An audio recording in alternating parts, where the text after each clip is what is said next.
Welcome to an episode of the podcast Art Insiders New York. My name is Anders Holst. The theme of the podcast is New York, with a focus on behind-the-scenes conversations with fascinating people who are making an impact in the world of art, design, and architecture. In this interview, pioneer designer Jakob Trollbäck tells the intriguing story behind the challenge to design a comprehensive communication system for the United Nations Sustainable Development Goals, or Global Goals for short, accessible for 7 billion people around the world and intended to be achieved by 2030. Jakob is speaking passionately and poetically about global sustainability as a beautiful equation of a system in total harmony, just like nature has taught us. He also tells us how this project changed his professional life, and at the end, he shares his inspiration for music that can be found in many of his playlists on Spotify. Jakob Trollbäck, very welcome to our podcast Art Insiders New York. Thank you very much. We're sitting here in your wonderful office at the corner of Broadway and Broome at the very famous Hogwarts building that was built in 1857. And according to your information, it was the first building, cast iron building in Soho. I think so, yeah. With a passenger elevator. Yeah, first passenger elevator. And I sort of remember that Abraham Lincoln's wife bought porcelain to the White House. That's correct. In the department store that was downstairs. Mm-hmm.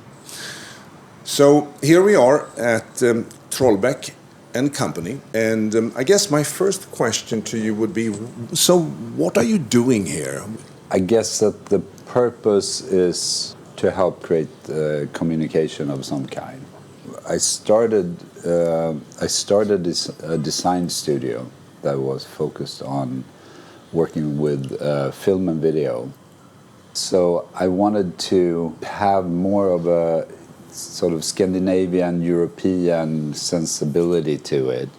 And what goes with that is sort of that you're very purposeful in your design. So I coined this expression that was discard everything that means nothing. And that was all good and well. And we felt very inspired by that, and we could look at all the different design ideas we had and said, well, what is that part doing? Mm-hmm. So once you have established that, then you realize that what you're designing has to come from somewhere. Mm-hmm. And a lot of the clients we had at that time didn't have much to say. It could be a TV network who were just saying, we would like to refresh this. We're tired of the look. Yeah. Can you make it, feel new and exciting? And we said, yeah, sure. We just need to get to know your brand better. Yeah. And then it turned out that they didn't really have a brand. Mm-hmm. So then we started to help them with that. So then very quickly we became very good at merging like something that had traditionally been taken care of a combination of consult companies and identity companies. Mm-hmm. We came from it from a little bit different point of view, since we were doing material directly for the end user. Yeah. I kind of always think that we're talking about top down and bottom up, and you should talk about inside out and outside in also when you're dealing with solving these, because your design is a meeting place in mm-hmm. a sense, mm-hmm. and so that's why you have to come from both ways and make sure that it lines up. I see.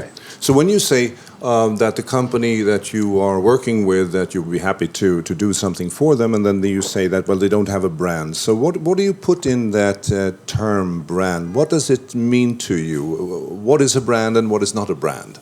If you want to create some kind of an emotional value, then you need to have something that is specific to what you're doing. Yeah.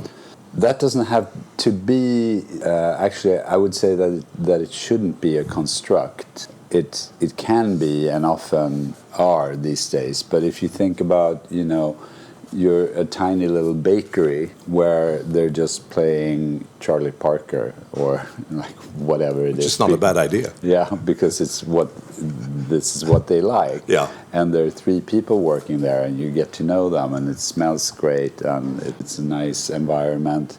That's a brand. Yeah. I saw somewhere that you said something like this, and I really found that interesting. Information is not communication. Communication is to connect. To connect is to understand.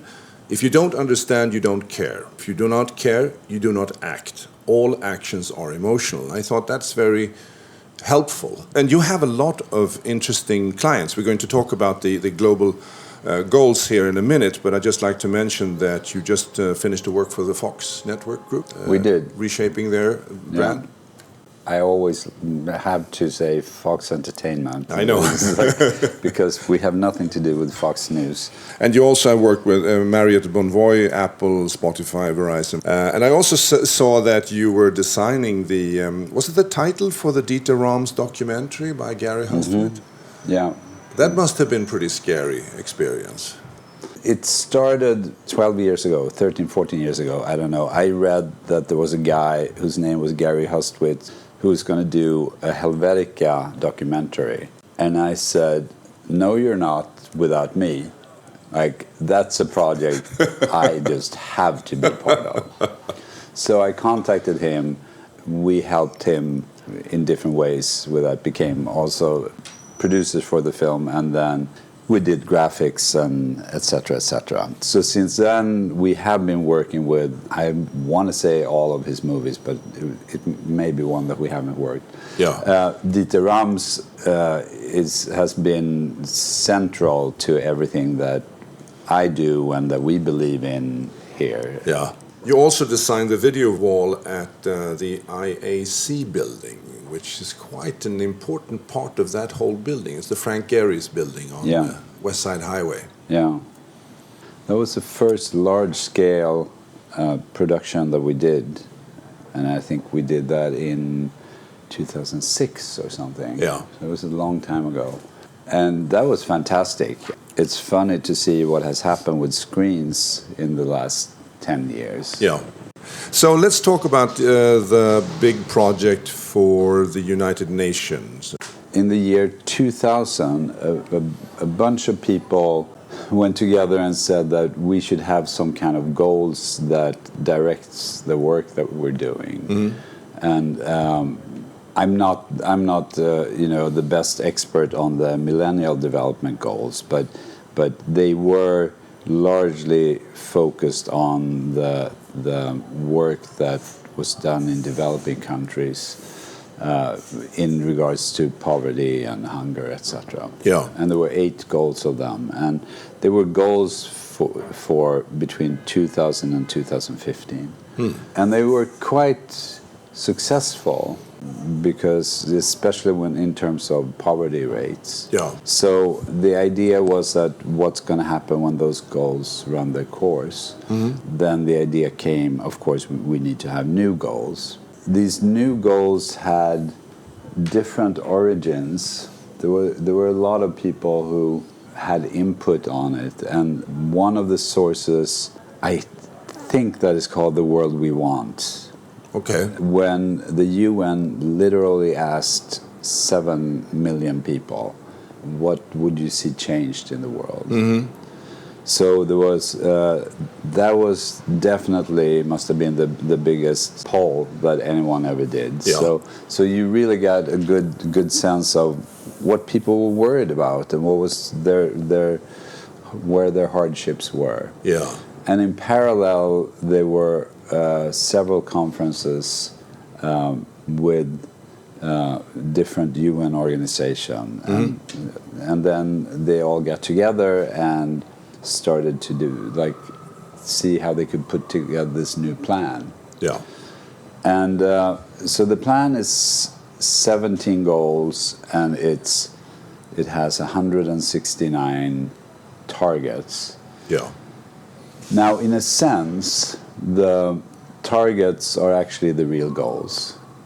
And the goals, the 17 goals, I like to think about them as categories. Okay.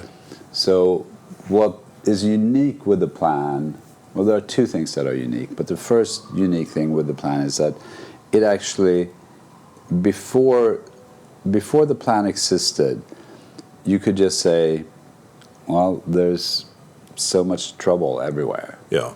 And I don't know if where should we begin? Yeah. And there's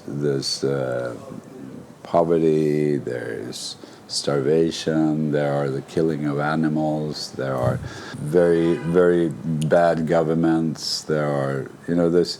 So it just felt like it was a big yarn of just trouble. What the goals did was that they actually took all of these things that we need to work with and care about and had everyone chip in. And they said, okay, here it is.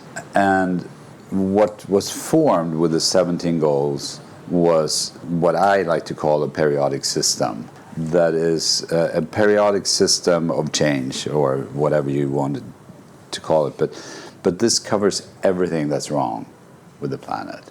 Or I should say, everything we should get better at. Of course, when you get down to details, there are things that you could argue it's not covered.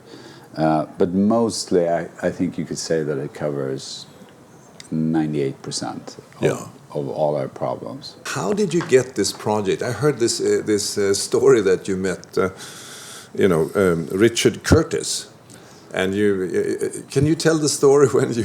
Yeah, we did a huge project for the BBC where we launched 3 new channels and redid their master brand, and they were very happy with our work. The CEO, like me, had been or wanted to be a DJ, so we connected.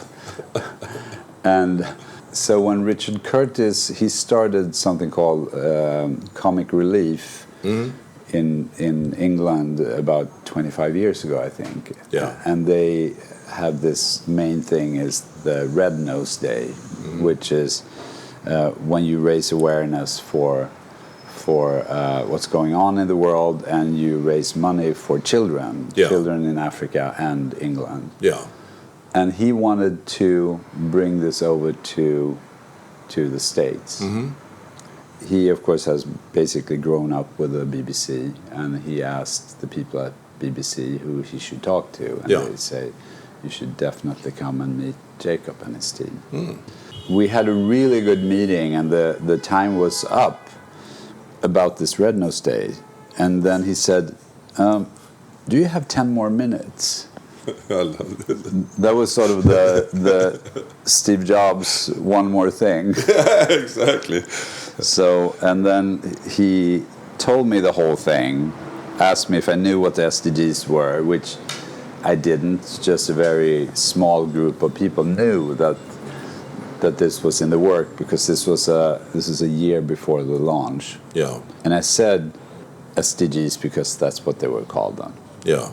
And that's what the UN still call them. But anyway, I had no idea. He gave me the outline of it, and I said, I'm 100% in. And he has done a few movies in his life too, like 4 Weddings and a Funeral, and Love Actually, and I mean, he's not a... Yeah. He's done the Mr. Bean movies also. Yeah. And Blackadder is the TV show. So when you walk into these, the global goals, as you call them, how do you describe them to people? Well, I say that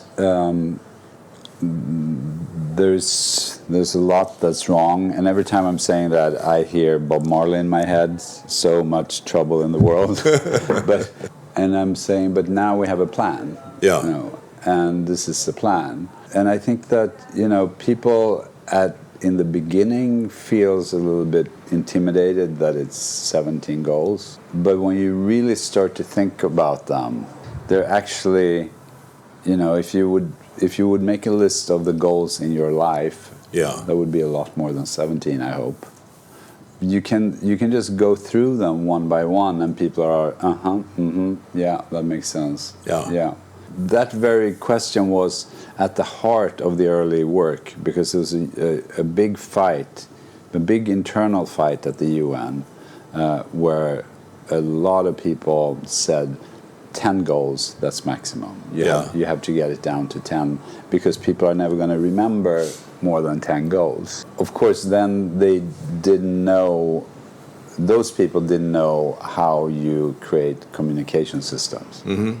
And I mean, now I think that everyone who are interested in these questions are pretty good actually at even like naming and numbering the goals. Yeah, I was given this helpful tool here. You're very creative in communicating these goals, and this little tool here, it looks like those paint chips that the painter will give you before you decide what color you want to use. It's a rectangular block of pages, and you have all the various goals in here displayed with the targets underneath. So you could just flip through it and understand and get the gist of what it means. So for you then, it must have been a very big challenge, because I can imagine that the UN is a bureaucracy of some sort. I mean, there you're handed some written material. Now you have to go in and take away, as you said before, the things that are not necessary. So how was that process? I mean, you obviously survived it, but everybody who've been in that kind of situation knows that there's a lot of political infighting. You know, they don't want you to change certain words, or they don't want you to put a symbol for the goals, because that's really what you've done here. You symbolize the goal. So can you tell me a little bit about the challenge for you as a designer in this project? I think that all relationships there are many parts of it, but one is obviously power. Who has the power in a relationship with a client is something that can shift back and forth, but there are certain times in a project when you know that you really have the power. They were screwed, because they had this infighting about how many goals they were going to have, and then they had the goals, and when they looked at the list, the original list, I mean, anyone would say that, this is going to be hard to communicate. And this was the discussions in the communication hub. For me, I took the list of them and I said, if I'm going to do this, it's got to start with me understanding it. So the first thing was the education of Jakob. I just printed out the list, and then I wrote in the margin what it was about. It was like, okay, this is about poverty, this is about hunger, this is about health, this is about education, this is about gender equality, this is about water, this is about energy, and it became pretty clear what it was about. So, like, that was the first thing for me to say, these are the subject matters here. And the second was then, okay, so how much of a direction do we give them? How many more words do you need? And for me, it was like, as long as you know what group you're in, I'm happy. And then we made them, what I say, future positive by not calling goal 1, for example, end hunger. Call it no hunger. You see the goal post, and the goal post says no hunger. It doesn't say end hunger, because that's the journey. And once we kind of understood what they were about, even though some of them were harder to like really get a grasp around. Which one was those? Which one created problems for you? 8 was problematic. 8 it's about the workings of businesses, you could say. So that was, and 9 also, which is about infrastructure. But, you know, as with all things, once you know the answer, it's like, how could this have been hard? And then goal 17, we called partnerships. That was really hard to understand what that was about, really. my first name for that was Global Consciousness, which would have been a lovely name for it. They shot that down in a second. But it's actually what it's about. It's actually what it's about. That whole goal is about, we need to help each other. Yeah. And we need to help the people who needs to build up their countries, and we need to help them to not make the same mistakes that we have done. Yeah. They need to have, the way that it's been with developing countries is that they get the leftover technology from us, right? Yeah. And it really needs to be the other way around. They need to get the absolute most modern technology, because otherwise, all of we can forget about keeping energy consumption down, etc. So they need to be on the forefront. Yeah. So global consciousness. I see.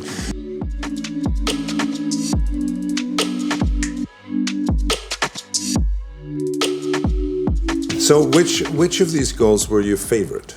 Well, I think gender equality, because it's just insane to not let gender equality, we are so behind on that. And it's insane for all the worst reasons, because it's building on some kind of leftover material from the reptilian brain that we have. And it's also a manifestation of men's really poor ego. One other dimension here, and you touched upon it before a little bit, is also that there is a political aspect of this. And how did you manage those things? Because you have one goal about climate action and the environment and things like that. There are a couple of angles on that, but one is that, yes, I tried to make sure that all of these names, because obviously, just so no one misunderstands that, the actual goals were, of course, set by the UN. Yeah. It's just how we talk about them, what we call them. Yeah. For me, it was very, very important that they were apolitical. Funny that you're mentioning climate action, because I felt at that time, and this is 5 years ago now, I started to work on this, I felt like that was infected. So I wanted to call that goal actually protect the planet. No one can argue about that. Yeah. Like some person, they don't believe in scientists. Yeah.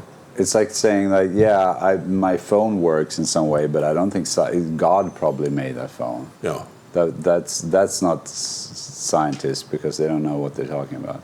I guess those who are listening to this interview, they're thinking, so what are the 17 goals? So let me just run through them. So no poverty, zero hunger, good health and well-being, quality education, gender equality that you commented on, clean water and sanitation, affordable and clean energy, decent work and economic growth. Then we have industry, innovation and infrastructure, reduced inequalities, sustainable cities and communities, responsible consumption and production. Then the goal 13 is climate action, life below water. That's one of my favorites. Goal 13, climate action, that's what people think about as a climate goal. But 13, 14, 15 are very tightly connected. So that is climate action, life below water, and life on land. Yeah, because we're talking about the biosphere there. Yeah, and then you have peace and justice, strong institutions, and partnership for the goals that you also commented on. So some of these goals are interrelated. I remember one story you told me about Ethiopia, where sanitation is the most important part here. You have to have clean water in order for people to leave their homes and educate themselves. One of the strongest, how you can affect most young women and girls is if you build schools with toilets in developing countries. Yeah. When it comes to symbols, though, that must be another problem that you have, because you will always remember this classic cartoon with three parts. A sick patient, eat a pill, takes a pill and becomes a healthy person. It's just that in certain parts of the world you read from right to left, right? So so the pharmacy company didn't really communicate there. Yeah.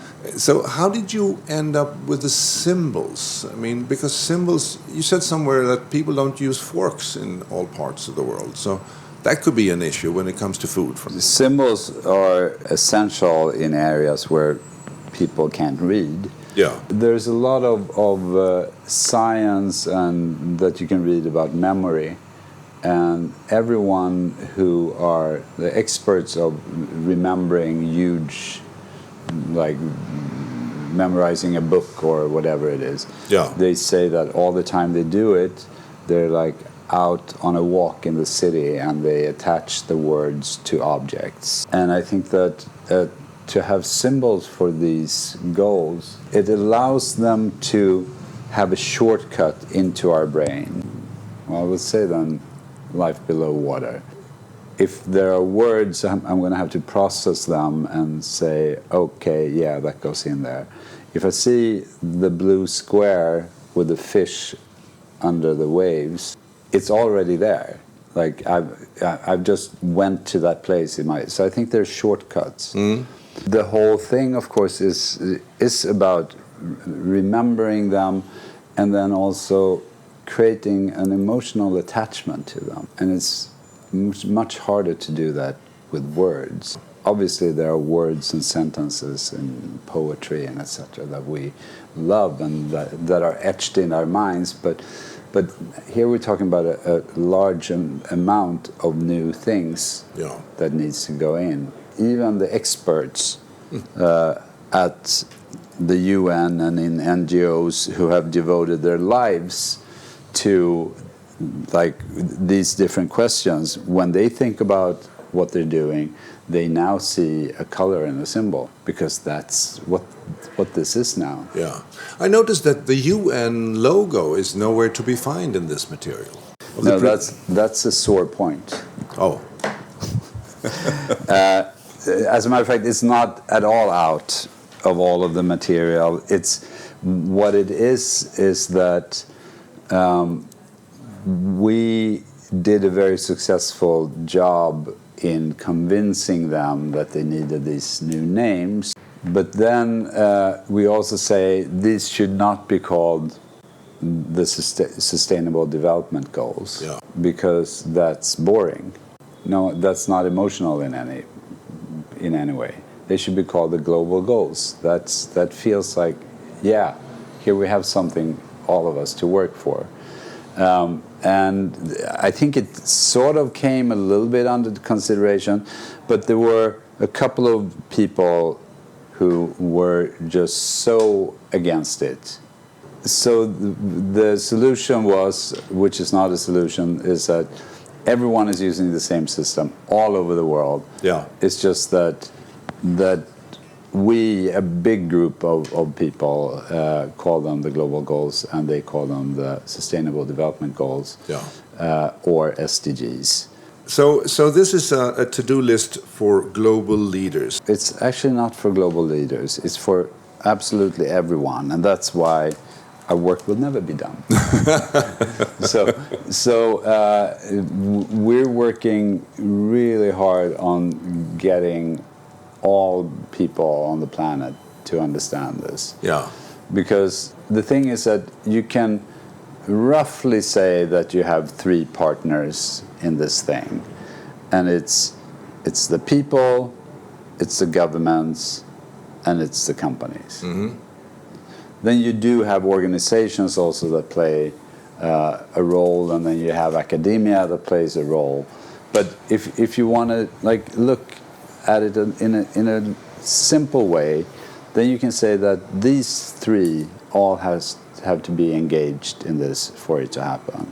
And it's the clearest comes from when you look at people or consumers, if you want, and companies. Yeah. Because a lot of companies that we're working with in Stockholm, they really want to be sustainable. They want to change everything they can. Yeah. But they're nervous because it's a transitional period where their profits are going to go down while they invest in new equipment, and B, they also know that some of the products are going to be a little bit more expensive. They're going to last longer. That's part of the equation also.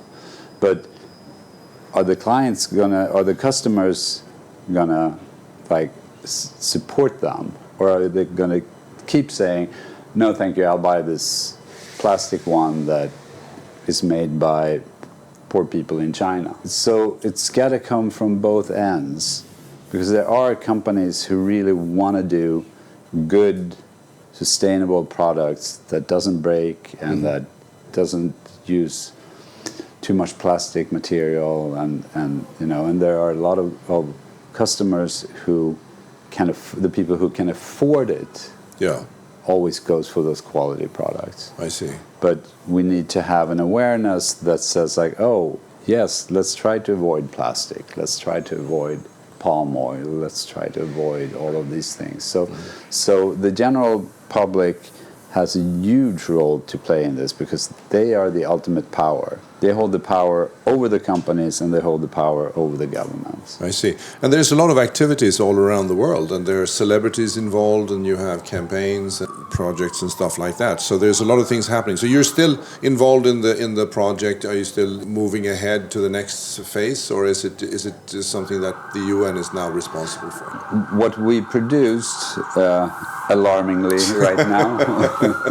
Yeah. We can let him pass. Broome is a very busy street. It's also these damn old buildings with thin windows. Yeah, there's nothing here. I mean, No. there is really nothing. Yeah, it's like you barely notice when you close them. Exactly. Yeah, what was the question? So your involvement yes. in the project right now? We created this tool, and we created the tool that was the 17 goals. And then I wanted to, there were two things, and one thing is that I all of a sudden did only want to work with sustainability. Yeah. So everything that my company in New York does, I am really happy and proud about, but I felt like, we just have the most talented people in the world here, and I can maybe focus on something else, like communicating for sustainability. So I opened a studio in Stockholm, and there we're only working on sustainability. So, and we're working with everybody. We're working with organizations, we're working with companies, and we're working with governments. I see. So why was that important to break out in a separate entity? Is it because it's more specific to that type of client and their needs and...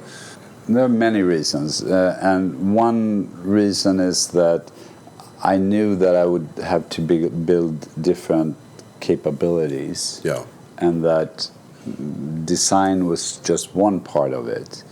I also knew that we would have no money, yeah, like because no one spends money on saving the world. Yeah, I mean. It doesn't seem to have much value to anybody, does it? Strange. It's a strange world we live in, right? Yeah. We spend a lot of money destroying the world, that's for sure. But I knew that it was going to be initially very tight. And of course, the people that I have in New York are the best people in the world at doing this, and they're working in a field that is like a lot of motion, a lot of TV, a lot of film, a lot of animation, and these are the best people in the world, and they know it, and we pay them for it. So you can't have these people working on like a pro bono project, because I understand. So I needed to have a different team. And then also I knew that I needed writers, I needed strategists, I needed business strategists.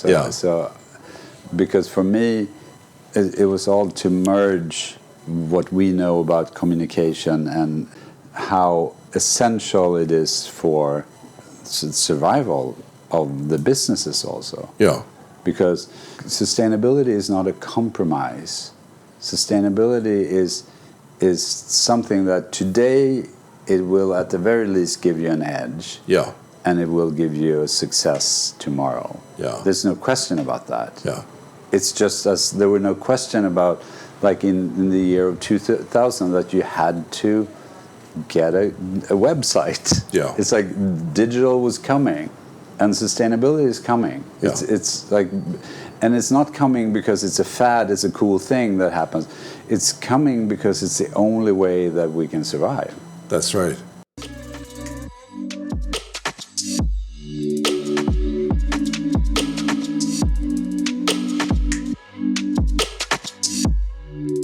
It's interesting how this project has affected you professionally. I think that, you know, I grew up in a very liberal family, a very thinking family. I've read, you know, op-eds since I can remember. Yeah. I've always been thinking about social issues. I've been thinking about psychology. I've been thinking, and then also I grew up as a big math head. I just loved mathematics. Mm-hmm. And I was building electronics, and like for me, and I was playing chess with my dad, and he read Wittgenstein, like so. It was all about there has to be a logic somewhere. Things are put together in some way, and that's why it was such a pleasure to read. Max Tengbom's The Mathematical Universe, or what it's called. Mm-hmm. Well, I'm not going to say it was a pleasure, it was a pain, because it's almost, I mean... It's like an obsession. But the whole idea that there in some way are like the rules of nature are kind of rules of mathematics. Yeah. And that it has to be in a certain way. Yeah. Because to think today that everything that we're doing is civilized, well, why don't you think that everyone thought that in the 15th century? You know, took literally a drill to people's head when they had, like, to find out what was in there. Yeah. You know, and they were, that was the height of civilization then. Yeah. And clearly we're living in, just because we've achieved so much doesn't mean that mankind has evolved to where I hope it can go, because it's just too much anger, there's just too much injustices. I came to this realization pretty recently that for me, sustainability is about finding the most beautiful equations. Mm. You know, if you are doing something, let's say you want to work really hard and get rich. If the only way you can get rich is by making other people poor, that's not a sustainable system. No. Because and it's not. I mean, in that case, it may sound like I care about those people who get poor, and I do. Yeah. But that's not the point. The point is systems in balance. And systems that are not in balance are going to come crashing down. Yeah. Because they're not elegant. Yeah. And the systems in nature, although violent sometimes, has still a beauty in the way that they work. Yeah. So you were talking about beauty as in an equation, a mathematical equation for sustainability. Besides the discard everything that means nothing, what we've used later on was beauty and logic. Yeah. Because to me that seems like you create the best solutions and then you make them beautiful in every way. And there's a beauty to an equation that is as resource efficient as possible. There's a beauty in when you're planning your shopping trips a day, when you realize that, oh, I can go there first, and that way I don't have to go back and forth. And like, you know, we all have a drive to make things efficient, and there's an elegance in that efficiency. Yeah. And you know, the thing is that the nature has been at this for a while. It's been at it for 4 billion years, right? Yes. So it's been trying solutions for 4 billion years. So it's like if you have a problem, and it's like this problem, you don't have to solve it now. You have all the time in the world, and now you can just bombard it with the most crazy ideas and see what sticks. So that's what nature has done, right? And then all of a sudden, oh, this thing worked. Yeah. Let's build on that. Yeah.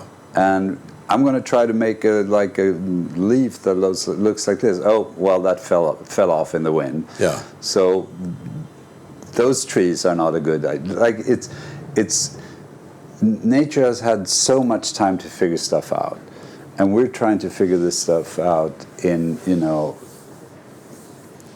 basically in a few decades. Yeah. You can say in a couple of 100 years, and when we're doing that, I think it's we need to be inspired by the organic way that the solutions work in nature. Yeah. And nature has no waste. Nature has zero waste. It just doesn't exist. Like if you have a planet and if a forest dies, then some fire comes and takes it up, and then all of a sudden you have a new birth of that area.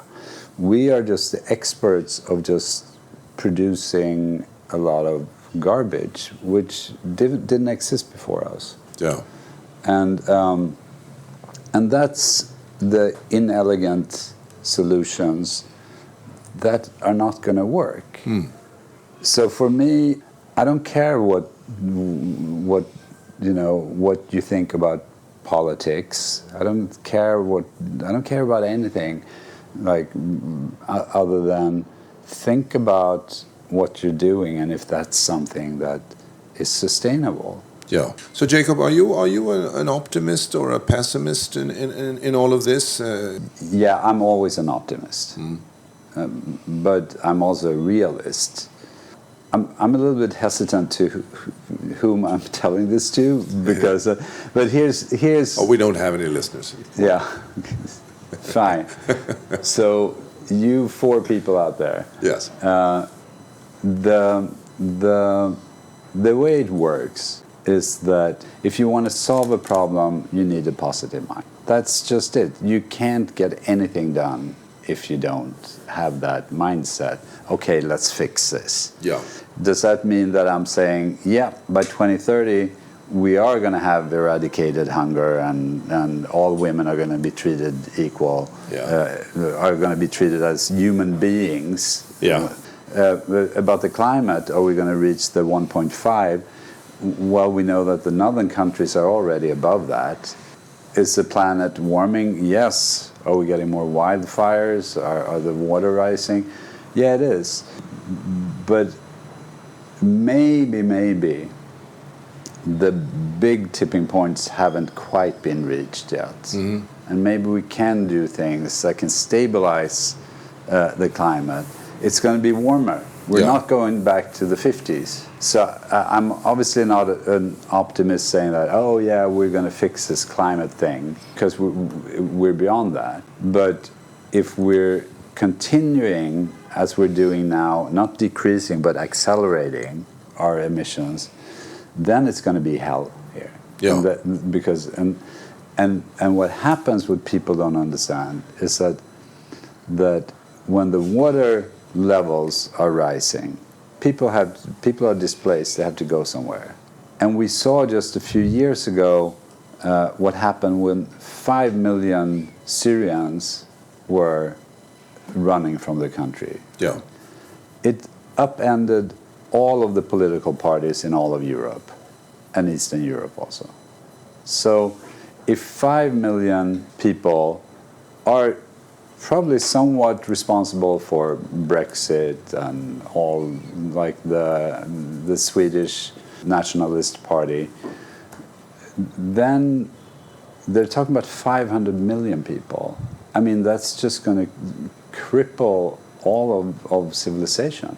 Not because we couldn't put 500 million people somewhere else, But socially, we're not agile when it comes to that. Yeah. So there's going to be infighting, there's going to be, I mean, it's just going to be a nightmare. So those are the scenarios that we have to do everything to avoid. The harvests are just going to go to shit, right? So then you have a hunger problem with mass starvation. And water system, I mean, okay, let's stop this. But yes, I'm an optimist. After all that, yes. Yeah, but because you have to be. Because that's the alternative. Yeah. If we're not like, okay, let's do this. Yeah. So what are you working on right now? What's on your to-do list? We are working with a number of companies in Stockholm and helping them understand sustainability better and helping them to communicate about what they're doing and moving them towards setting new goals, setting new disciplines for how they run their business. We have several educational projects that are in the works or that we're trying to get off the ground. We want to do a big education. Public education. Yeah, public education around sustainability and the goals. We have had seminars and workshops with the Skolverket. What could that be? Department of Education. Yes. You be the translator. I'll try. Yeah. So we have a lot of things like that, and then we have some projects that are trying to reshape how we look at the problems that we have.